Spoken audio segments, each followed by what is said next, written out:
গতকালের বক্তব্যে তারেক রহমান বলেছেন, অল্প সংস্কার আর বেশি সংস্কার অভিনব শর্তের আবর্তে ঘুরপাক খাচ্ছে আগামী জাতীয় নির্বাচনের ভবিষ্যৎ।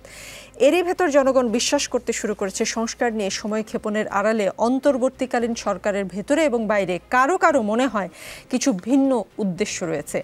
আজ প্রধান উপদেষ্টা অবশ্য অল্প আর বেশি টার্ম ব্যবহার করেননি। তিনি বলেছেন, তাড়াহুড়ো করে সংস্কার করতে হবে ডিসেম্বরে নির্বাচন করতে গেলে, আর ভালো করে হলে আরো 6 মাস। তাড়াহুড়ো আর ভালো করে, নতুন টার্মটা ওই সে একই কথা। আপনার অল্প উন্নয়ন এবং বেশি উন্নয়ন, বাংলাদেশে যে রাষ্ট্র কাঠামোর বর্তমান অবস্থা, অল্প উন্নয়ন বেশি উন্নয়ন বলে কিছু নাই। 9 মাস সময় তারা যেভাবে হেলায় হারিয়েছেন, এভাবে যদি তারা এতটা, এমনকি সংস্কারের বিষয়েও, নিকোল আপনি তো একজন সাংবাদিক, আপনি আমাকে বলতে পারেন সুনির্দিষ্টভাবে যে কোন কোন ক্ষেত্রে আপনি দেখছেন। আমি তো সংস্কার, আমরা রাজনৈতিক দল হিসেবে বিএনপি কিংবা অন্যান্য দলের কিন্তু সংশয়ের পয়েন্টগুলো হচ্ছে যে আমাদের কি কি দ্বিমত সেটা নিয়ে কার্ড করা হয়, কোন কোন সংস্কার ঐক্যমতে আমরা এক জায়গায় হয়েছি, সেই কথাগুলো সবাই এড়িয়ে যায়। 100-র উপরে বিষয়ে বাংলাদেশ মানে সবগুলো রাজনৈতিক দল ঐক্যমত্য কমিশনের সাথে আমরা কিন্তু একমত হয়েছি, সেটাও বোধহয় 1-1.5 মাস আগের কথা আপনাকে বলছি। অ্যাটলিস্ট ওগুলোতে কাজ শুরু করা যেত। আপনার কাজ শুরু করার সদিচ্ছা থাকলে মৌলিক অসংখ্য জায়গা আছে। দেখুন, ভালোভাবে সংস্কার যদি বাংলাদেশকে করতে হয়, সংস্কার তো চলমান প্রক্রিয়া নিকল, ওই ভালোভাবে সংস্কারটা আরও 20 বছর ধরে চালাতে হবে দেশের মানুষকে।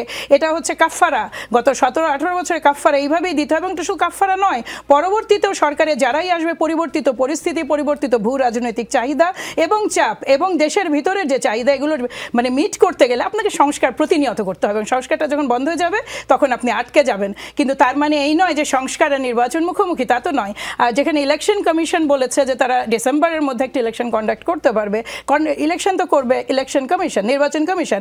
তারা যদি মনে করে সক্ষমতা আছে এবং যেই বিষয়গুলো যে আপনার জুডিশিয়ারি কিংবা ইলেকশন কমিশন কিংবা জনপ্রশাসন কিংবা ধরুন পুলিশ প্রশাসন, এখানে তো কিছু কিছু তারা কাজ যেটা করছেন, এইটা খুব একটা মানে খুব বেশি কিছুর প্রয়োজন হবে না নির্বাচন করার জন্য। ডিসেম্বরে তাদের করতে পারার কথা, কিন্তু অ্যাটলিস্ট তো রোডম্যাপ তো দিতে হবে। আপনি অল্প সংস্কার বেশি সংস্কার বলে আবারও মানে অল্প মানে কি মানে তাড়াহুড়ো করে এবং মানে ভালোভাবে ওই একইভাবে মানে ওই একই কথাই আসে। ওই আসলে ভালোভাবে কি করবেন, কোন সংস্কারটা করবেন। ইভেন আমি আপনাকে আরেকটা কথা বলি, এত অস্বচ্ছ কেন কথার মধ্যে এত দোদুল্যমানতা কেন? আপনি তো বলবেন যে আমি এই পয়েন্টে আমার এতদিন সময় লাগবে, আমার 3 মাস লাগবে এই জনপ্রশাসনে, আমার 4 মাস লাগবে নির্বাচন কমিশনে, আমার সময় লাগবে জুডিশিয়ারিতে আমি 6 মাস রেখেছি। এইভাবে আমাদেরকে রোডম্যাপ দিতে হবে।